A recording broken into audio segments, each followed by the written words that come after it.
Hello, everyone. Welcome back to Hitting the Apex. I'm Vish. Evan, how's it going, my man? What's going on, everybody? How we doing tonight?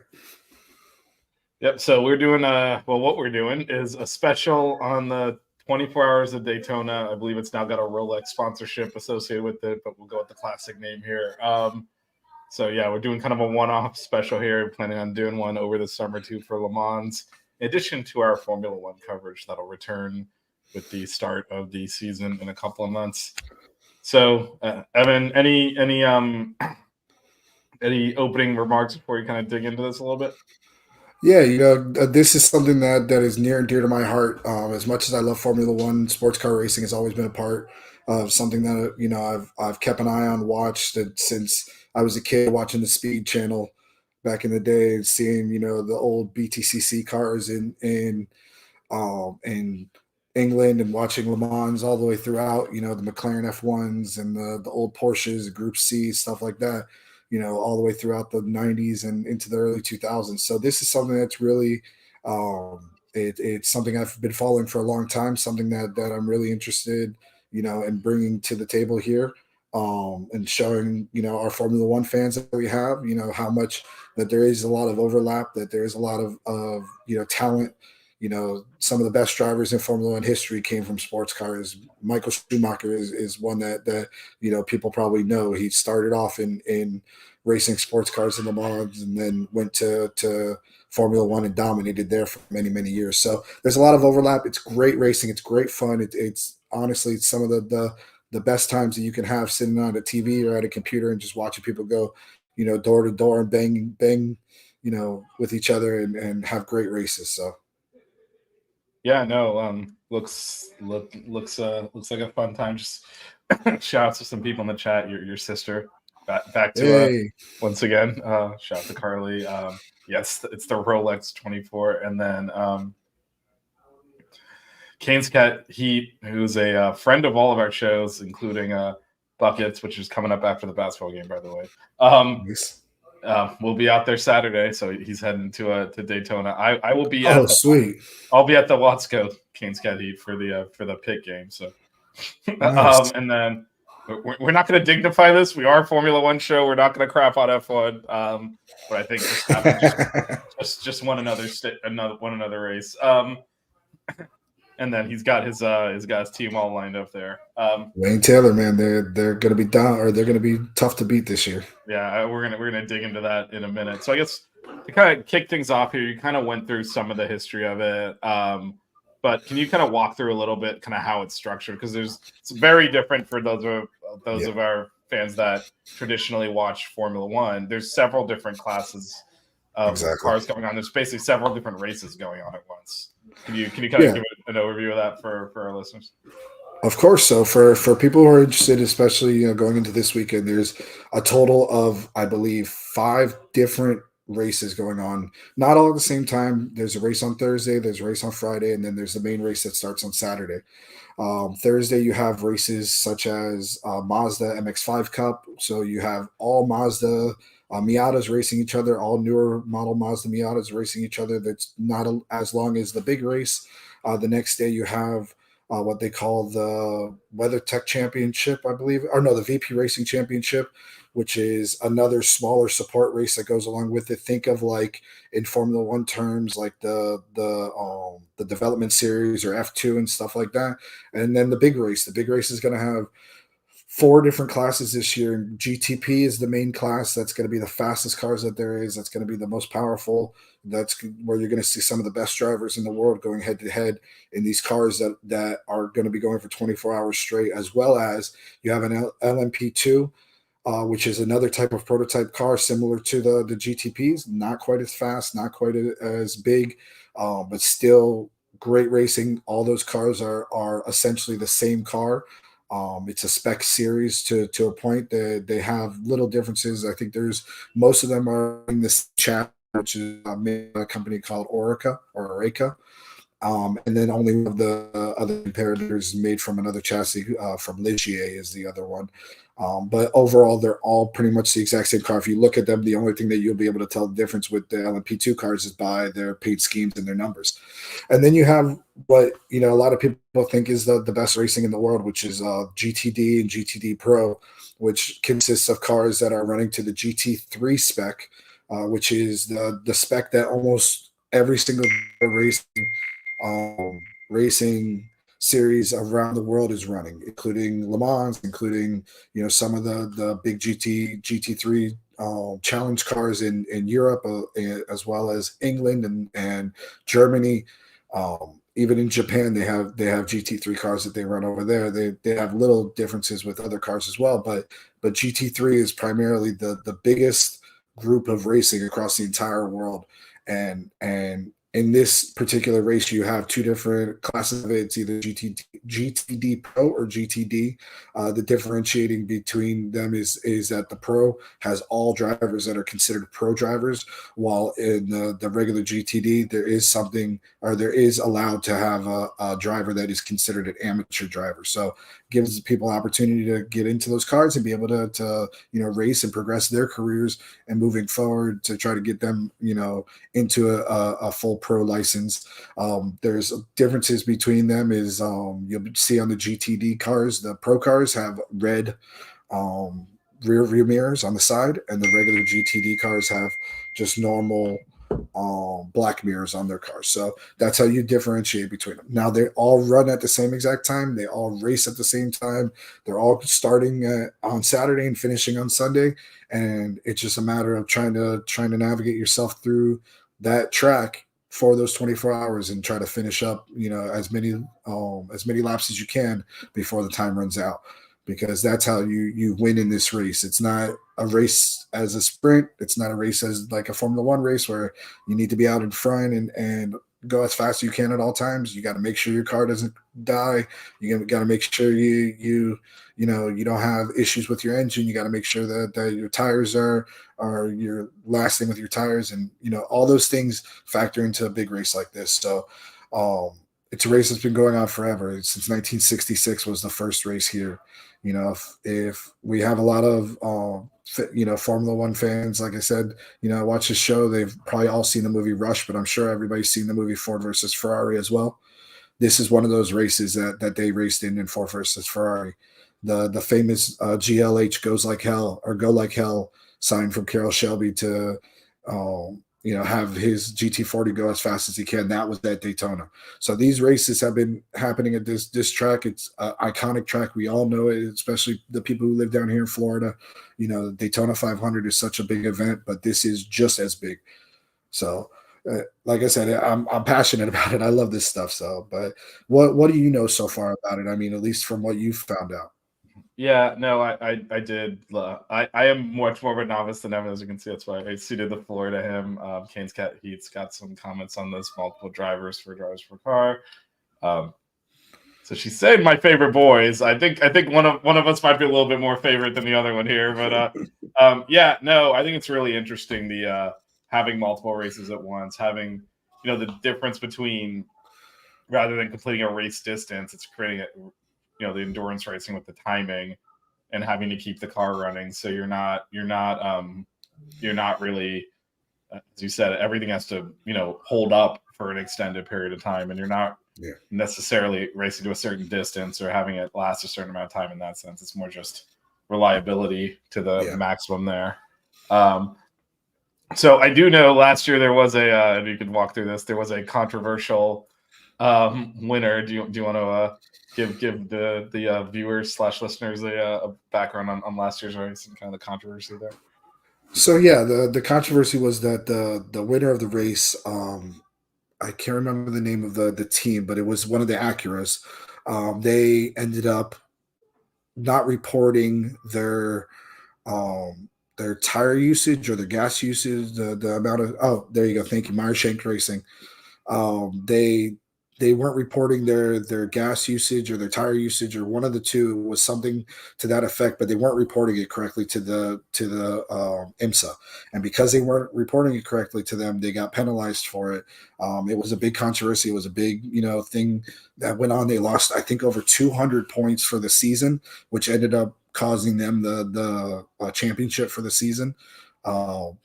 And it's really just strange because those cars were so dominant. Those Acuras these past couple of years have been so dominant in the GTD and now the GTP, or I'm sorry, in the LMH or whatever. LMDH is what they were called the past couple of years. So Le Mans Daytona prototype, and now it's called GTP. So those cars were extremely dominant. But it ended up being because they weren't reporting that correctly. They ended up getting that big penalty, and it completely ruined everything that happened for them and for the whole season as well. But the funny thing is they did still get classified as the winners for this year. So because they were still technically qualified as the winners for this year, next year or this year's race, there will be a completely new. There's not going to be a repeat winner. So because of that fact, there's not going to be a repeat winner. And actually, Meyer Shank Racing isn't even there this year running the Acura, so they're not competing in GTP this year. So I mean, we'll see what happens, with that. But it was like I said, those cars were just so fast. Those Acuras are really hard to beat. They have a lot of really good drivers on those teams, and they're just Honda knows what they're doing. Obviously, we see what's going on. We see what's going on with Honda and Formula One. It's the same type of organization that they have going into this type of racing as well.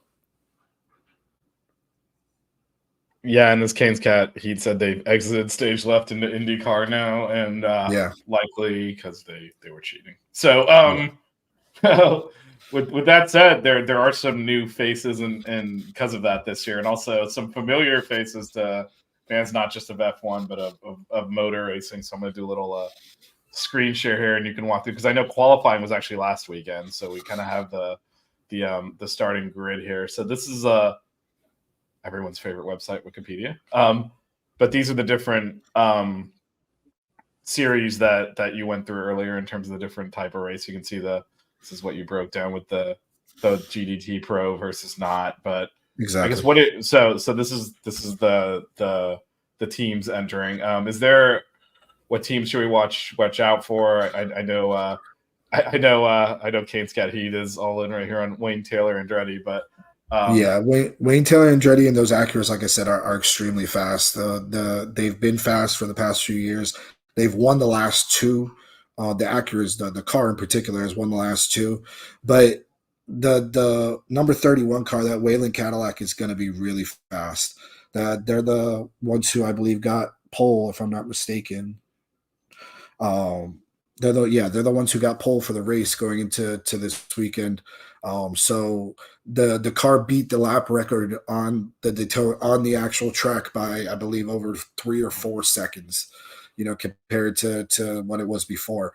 And that car is just blisteringly fast. Jack Aiken is a very, very fast driver. He was the one, if you remember, he was a replacement driver for and what's his name had to go when your favorite driver had to go cover for Lewis. Yes, good old George Russell. When George Russell had to go cover for Lewis Hamilton, Jack Aiken was the one who took over his seat in Williams. So he's a Formula One guy as well, in that Wayland Cadillac. And then Tom Blomqvist is one of the best endurance drivers in the world right now. And Pipo Derati, who's the guy who ended up putting the car on pole, he's the one that set that lap record this past weekend. But there's also other great cars in that same series.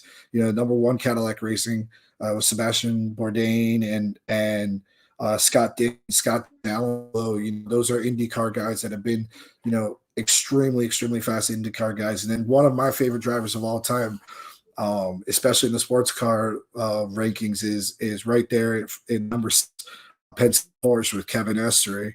Some of the best door-to-door GT3 racing you could watch ever is go online and look up Kevin Estre at Nürburgring.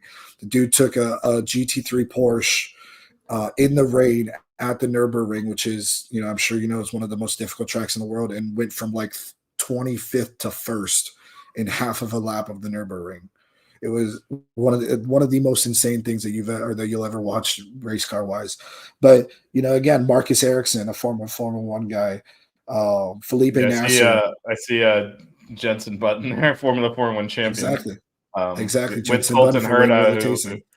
who we talked about a lot on this show in terms of potential F1 future. So yeah, a lot of Exactly, familiar names, especially if you Joseph Newgarden. If you watch IndyCar, you'll see a lot of familiar names as well. Brendan Hartley was in F1 for a while, is in yeah, IndyCar now. So there's yep, a lot of, and we haven't even, and this is just the GTP, because if we go down to exactly. LMP2, there's a lot of familiar names there, including Felipe Massa is there.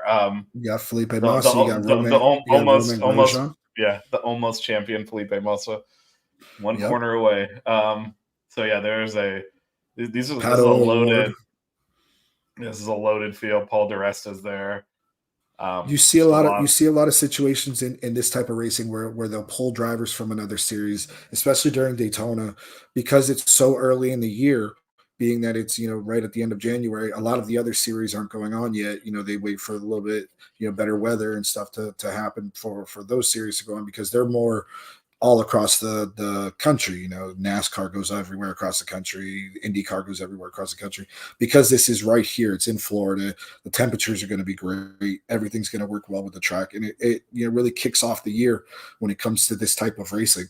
And a lot of these drivers want that watch. And I don't know if they do give out a watch. They give out a Rolex to every single driver that wins, and it's something that's cherished by these drivers. They all want it. They all want to go ahead and have that watch, to be able to show off, hey, I won the Daytona, the Rolex 24 Hours of Daytona, so, they'll come in from IndyCar. They'll come in. And also, if you see like with Wayne Taylor Racing, with Andretti, with, a lot of the other teams, a lot of these teams are more American teams, and they're like Penske, Wayne Taylor Racing, Cadillac Racing, Yeah, there's quite a few Riley. here. Yeah.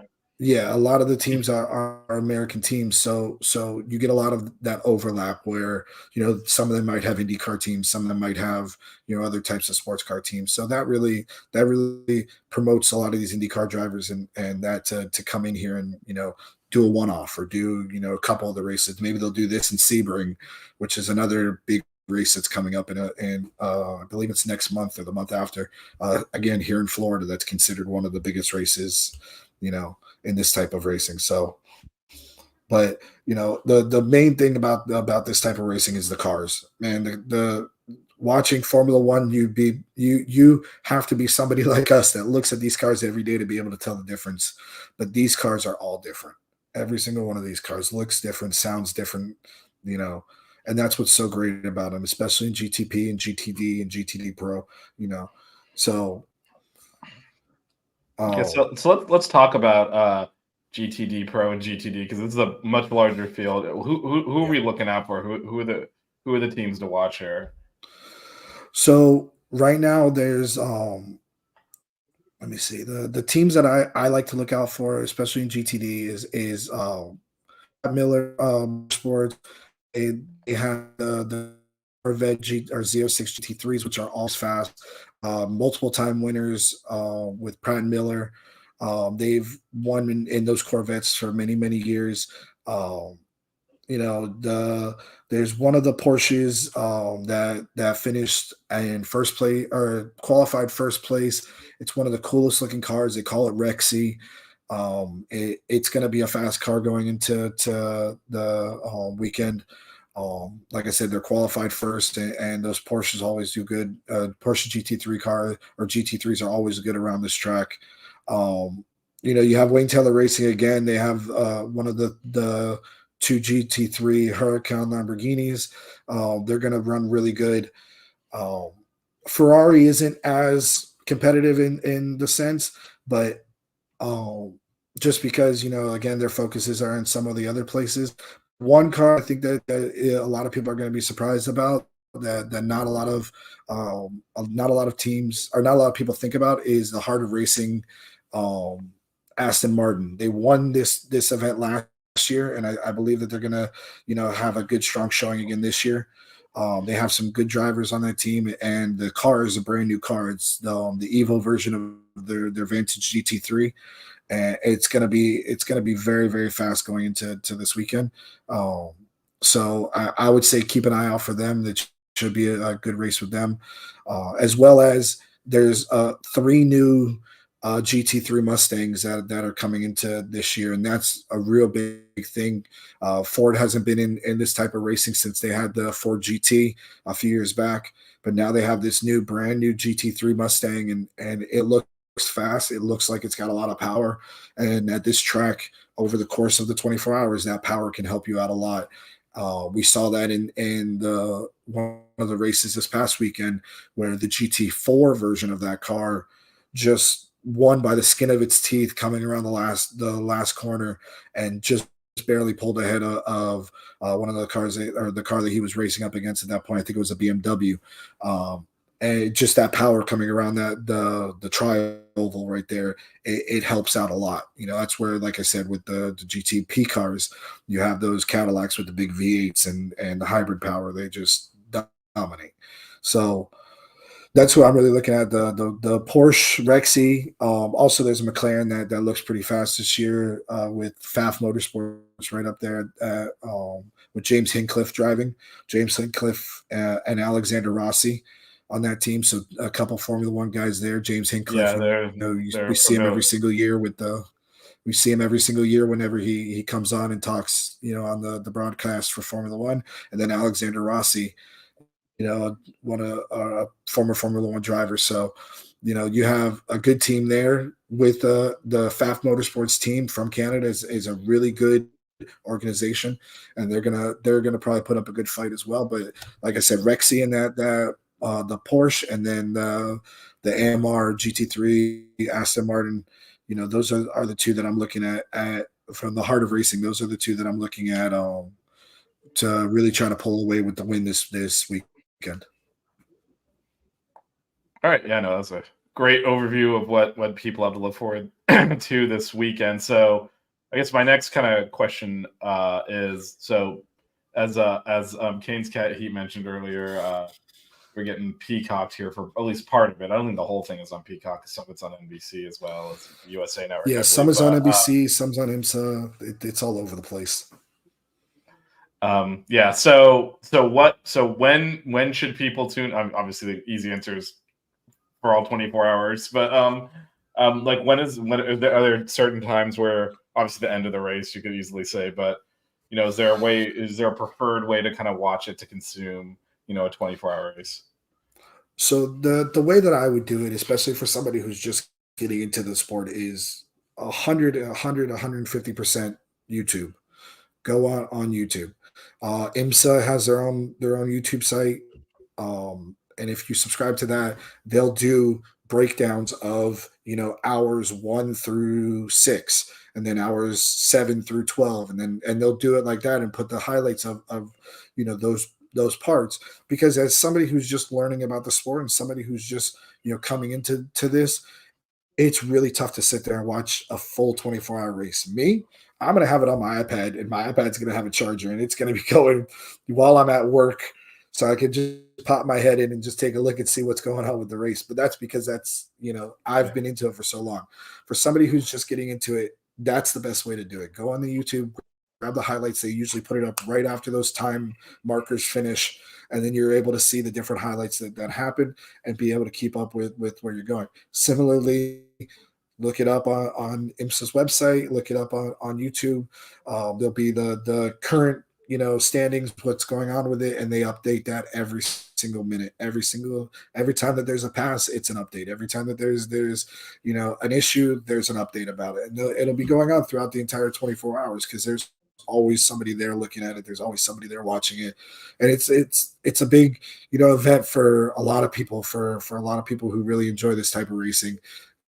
So if you want to start getting into it, you want to start learning about it, you want to start consuming it, that would be the way that I would do it. Other than that, you do have Peacock, NBC Sports, and so far.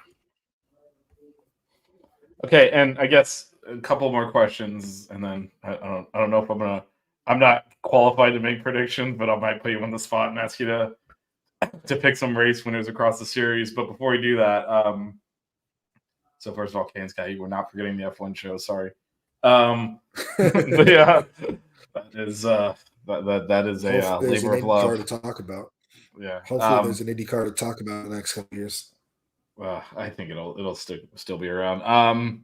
So just another question. So you mentioned qualifying. How important is the race start order, or is that just more an indicator of speed over the 24 hours? Because over 24 hours, stuff will go wrong. It's not, you're not necessarily holding someone off for 24 hours. So is qualifying a good indicator of how the race might finish, or is it more just that because they're not doing obviously 24 hours to qualify?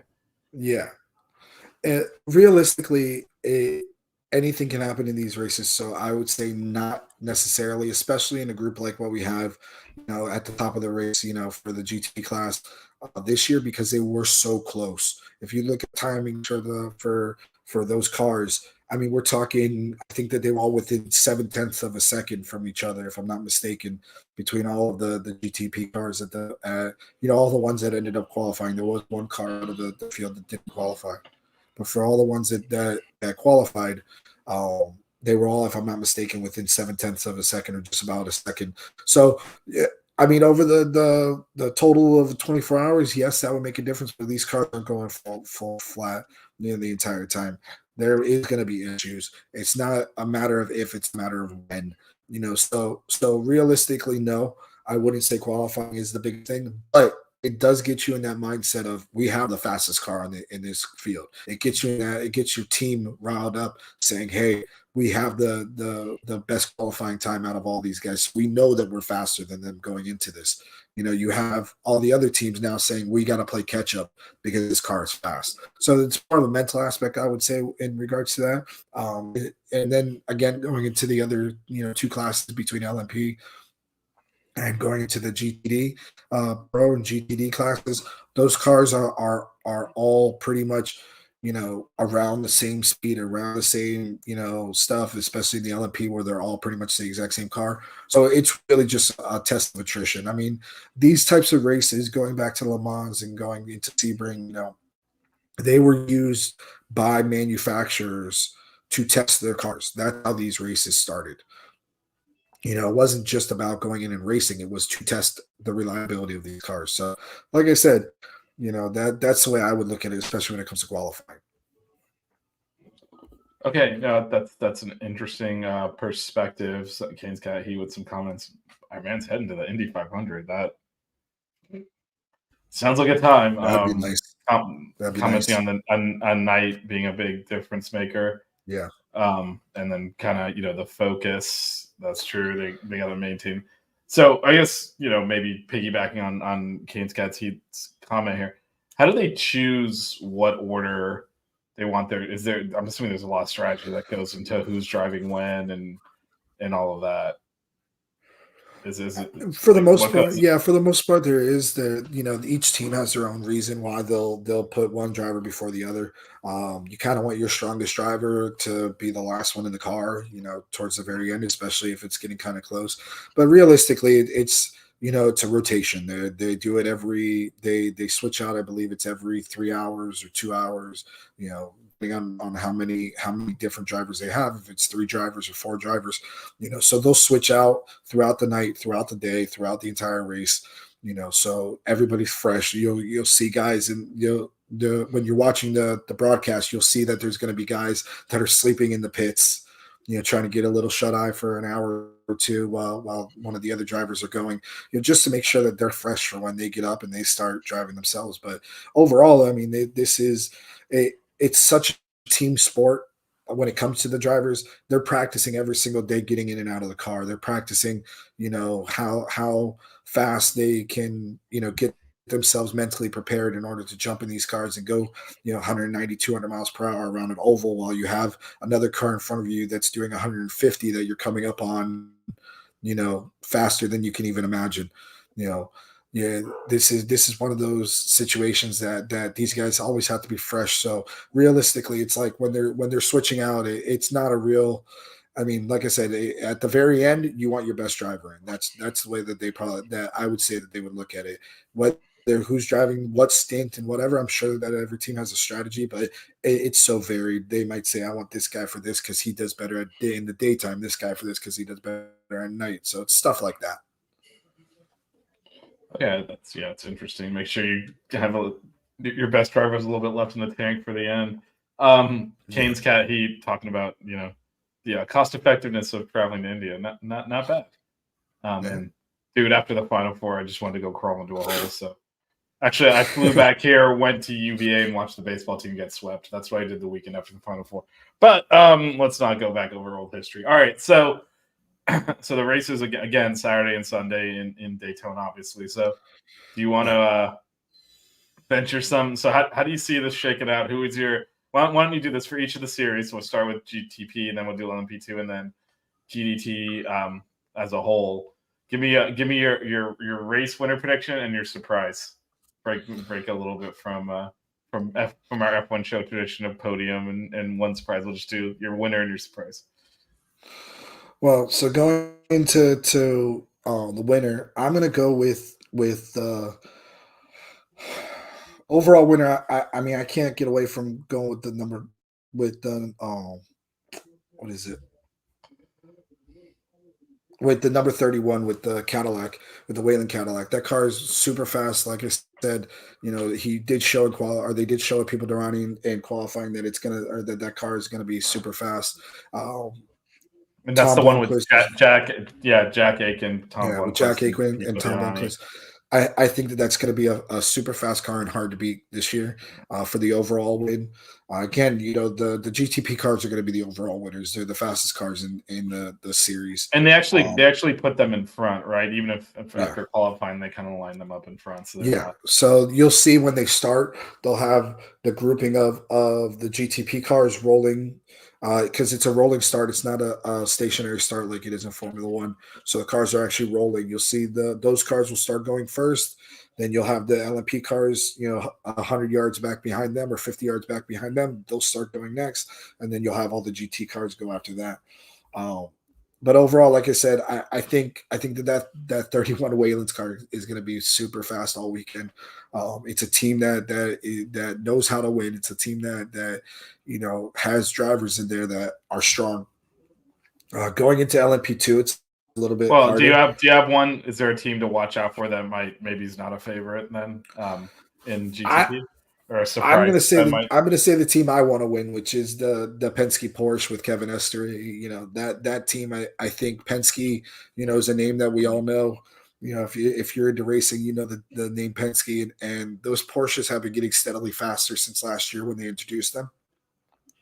And that driver to me, or that lineup of drivers with Kevin, with Nick Tandy, with Lawrence Vasseur, and Matthew Jimenez is another good, strong team, especially And you would with view like I that said, as Nick Tandy. given that I Sorry. guess there's no problem. There's two.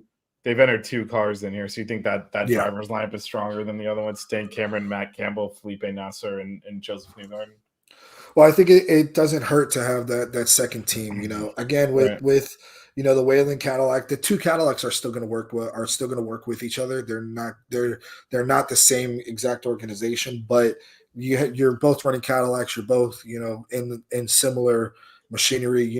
Big Daddy GM is probably sitting over them saying, "Hey, don't kill each other out there." So those cars are still going to be running well with each other. But yeah, having a teammate out there, having another car with your organization, doing that is still going to be really good. But it's still going to help you out as much as possible. So that's the team that I want to win. That's the team that I'm going to be rooting for is that number 6 car. So we'll see how that works out. Nice. But then going into LMP2, the team with Pato Award, Night Out Auto Sports, number 2 car is going to be really fast. You have drivers like that, quality drivers like that are driving for you. There's always stuff that can happen, that'll help you out. Like LMP2 is so hard to predict because all the cars are so similar. So, anything can really happen. But if you have a good, strong driver lineup, it's gonna help you out in that regard. And then going into GTD, again, I think that the AO Racing Porsche with Michael Christensen, That's the Porsche that I was talking about earlier. The one Right. that the Rexy is what they call it. If you look it up, it's got it's kind of painted like a dinosaur. It's going to be a strong car throughout the weekend, and then to see what happens with the McLaren, that's running as well. Those are all going to be really good teams to follow. And again, if you're into cars at all, pick a manufacturer you like, watch that team, watch those cars, get into it. It's really what makes this type of racing so much fun, is that everything is so different. NASCAR, you have the Chevy guys, the Ford guys, the Toyota guys, but all those cars look the same. At the end of the day, you take the stickers off those cars, they Right. look all exactly the same. So we'll see how it works out. All right, so that is this Saturday and Sunday. I know Evan will be taking his iPad around with him and making sure that he's plugged in on that. For sure. All right, so They're gonna have to kick me out of the office. I'm gonna play again. all right, this is new news. I was unaware of Joseph Newgarden graduate high school from UM. What? I don't, we're gonna do normally it's a buckets tradition, but let's do some Googling live on the air here. Googling live on the air. And of course, this is the best way to do everything. I let's see. I don't see it on his Pope John Paul II high school. I do not. Are we being trolled here? Kid Probably. overseas. Oh, okay, that makes more sense. Yeah, because he went overseas. Okay. Okay. It's Probably the not race. listed. It's not listed. Yeah, it's not listed on his Wikipedia, but I will trust my guy here, Kane's Cats Heat, that because it does say went overseas. So, all right, wait. That is Saturday. Saturday and Sunday. I was gonna say it's good to see. I was gonna say it's good to see that we have some people coming in here that enjoy this type of racing and that follow it. I think it's gonna be really good. Interesting is with Connor Daly and GB3 and GB2 Nice. in Britain. All right, so yeah, we'll be monitoring over the weekend there. Evan, you want to come back next Wednesday and review what transpired there? I would absolutely love to. All right, and I did as the gods have smiled on me basketball wise because the Canes play next Tuesday and then do not have a game on Wednesday, so we will be here. We will be here on Wednesday to recap this race. Evan can talk through what he was surprised by, what maybe did not surprise you, and there'll be as Kane's Cat Heat said earlier, a lot of damage and incredible racing. Incredible racing. So we're looking forward to that this weekend. We'll be back next Wednesday. Stay tuned for buckets after the UM game later tonight as well. Melissa and I will be doing that. I think Matt's a little under the weather, so I don't know if he'll be there. But yeah, stay tuned next week. We'll come back out here and review what transpired over the weekend. Evan, my man, thanks for joining me on this little off-season. Like gotta you go through a little withdrawal. Yeah, gone through a little withdrawal. Good to plug it in. Like you said, a lot. But basically, all the racing series are off right now, so yeah, that's why you're seeing a good mix of drivers from different series participating. So it should be a fun time. And we'll be back next week. Sounds good. All right, see y'all next week. Bye, guys.